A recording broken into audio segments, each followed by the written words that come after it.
And US President Donald Trump has completed 100 days of his second term, and it's been quite, an eventful 100 days, a lot of shock and awe. There's been increased focus, however, on the government's immigration crackdown. We've been highlighting all the various factors, all the various developments in these 100 days of Donald Trump. And today, let's focus on his sweeping immigration crackdown. Unaccompanied minors also being targeted for deportation. And just a few days ago, thousands of foreign students were at risk of being deported as well. That was a big concern for Indian students. Well, let's go across to Gauri Dwivedi now for more. And Gauri, if we talk about, the various events that have taken place in this very eventful 100 days, the immigration crackdown is one of the big factors we've seen in this Trump administration. Absolutely, Gargi. Immigration has been one of the key areas where the Trump administration has relentlessly focused on. And in fact, to his supporters, it is in line with what they were expecting from a Trump presidency, which is focus on immigration.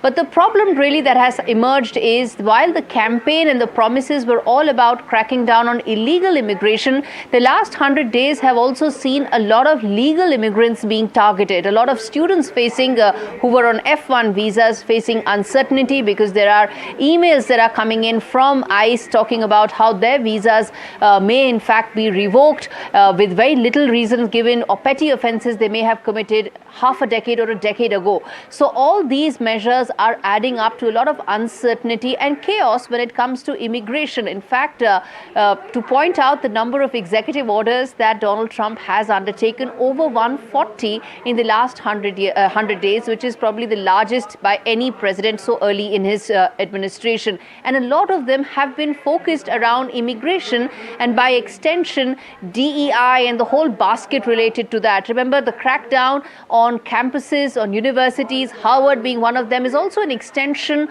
of the legal immigrants that he feels should be targeted because either it's impacting one of his key tenets on which his presidency really resides on. And as we speak, interestingly, 3 new executive orders have also been signed by President Trump, one of which pertains to immigrants as well.